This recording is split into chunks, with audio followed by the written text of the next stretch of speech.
अजीब रिक्शा वाला। मेरा गांव बहुत बड़ा नहीं है, लेकिन रात होते ही यहाँ एक अजीब सन्नाटा छा जाता है। इतना गहरा कि कभी कभी लगता है जैसे पूरा गांव किसी गहरे ख्वाब में डूब गया हो। पुराने ऊंचे ऊंचे पेड़ों के कारण कई सड़कें दिन में भी अंधेरे से ढकी रहती हैं। उस दिन रात के करीब 10:30 बज रहे थे। अपने एक दोस्त के घर से लौट रहा था। आसमान में चांद था, लेकिन पेड़ों की टहनियों से उसकी रोशनी छनकर आ रही थी।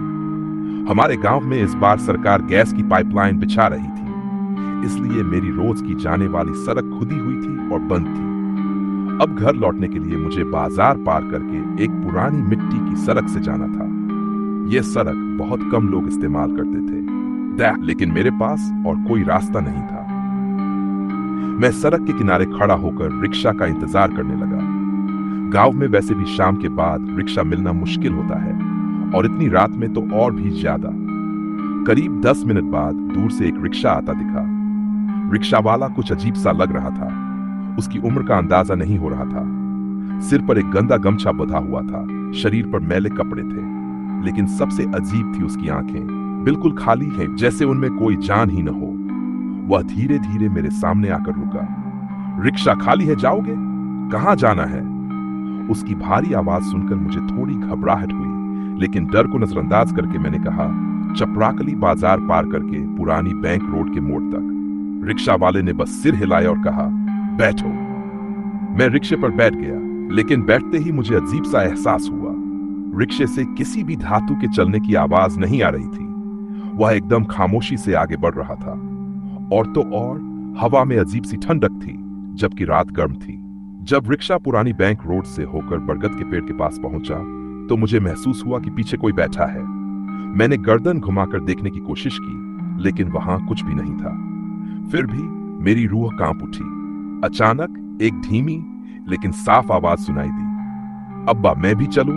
मैं सिहर उठा। आवाज मेरे पीछे से आई थी।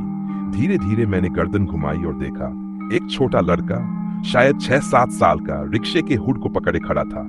उसके कपड़े मैले और फटे हुए थे, एक पुराना पायजामा और कुर्ता, लेकिन उसका चेहरा वो अस्वाभाविक रूप से पीला था।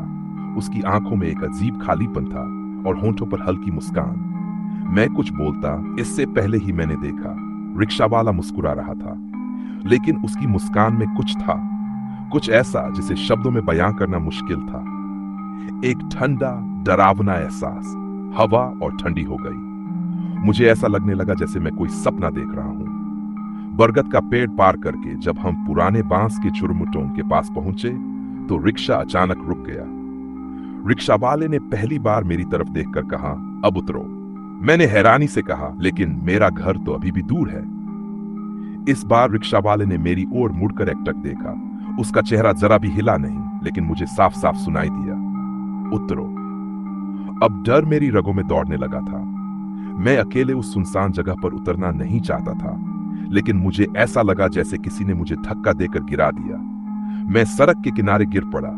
जब उठकर देखा तो रिक्शा वहां था ही नहीं, वो पूरी तरह गायब हो चुका था। मैंने चारों तरफ देखा। रात और भी काली लगने लगी थी। बांस के पत्ते बिना हवा के भी हिल रहे थे। मैं भागना चाहता था, लेकिन मेरे पैर जैसे जम गए थे। तभी मैंने बरगद के पेड़ की ओर देखा। वहां वही रिक्शा वाला खड़ा था, लेकिन अब वह पहले से भी लंबा लग रहा था, जैसे उसकी कद काठी बदल गई हो। एक हाथ से उसने उसी बच्चे का हाथ पकड़ रखा था और दूसरा हाथ उठाकर मेरी ओर इशारा कर रहा था। अब कोई शक नहीं था। मैं पूरी ताकत लगाकर दौड़ पड़ा। मेरे पीछे सिर्फ एक आवाज गूंज रही थी, रिक्शा वाले की हंसी, और उस छोटे लड़के की भी। मुझे नहीं पता कि मैं घर कितनी देर में पहुंचा। जैसे ही मैं घर पहुंचा, दरवाजा खोलते ही बेहोश होकर गिर पड़ा। अगली सुबह जब होश आया तो मां मेरे पास बैठी थी। मैं कुछ बोल पाता इससे पहले ही मां ने कहा, मैंने तुझे कितनी बार फोन किया था कि उस मिट्टी वाली सड़क से मत आ, लेकिन तूने फोन नहीं उठाया। अब कल से शाम होते ही घर लौट आना, जब तक नई सड़क ठीक न हो जाए। मुझे 2 दिन तक बुखार रहा। जब मैं ठीक हुआ तब मां से पता चला कि जब मैं 7 साल के लिए विदेश गया था, तब उस मिट्टी वाली सड़क पर एक रिक्शा वाले को उसके छोटे बेटे के साथ डाकुओं ने मार दिया था और उनका रिक्शा लूटकर भाग गए थे। तभी से लोग उस रास्ते से बचते थे। उस दिन के बाद मैंने कभी उस सड़क का रुख नहीं किया। समय बीतने के साथ वह रात धुंधली पड़ गई, लेकिन कभी कभी जब रात को अचानक नींद खुलती है तो ऐसा लगता है जैसे खिड़की के बाहर कोई खड़ा है। एक छोटा बच्चा, पीला चेहरा, होंठों पर हल्की मुस्कान, और उसके बगल में वही रिक्शा वाला अपनी खाली आंखों से मुझे घूरता हुआ।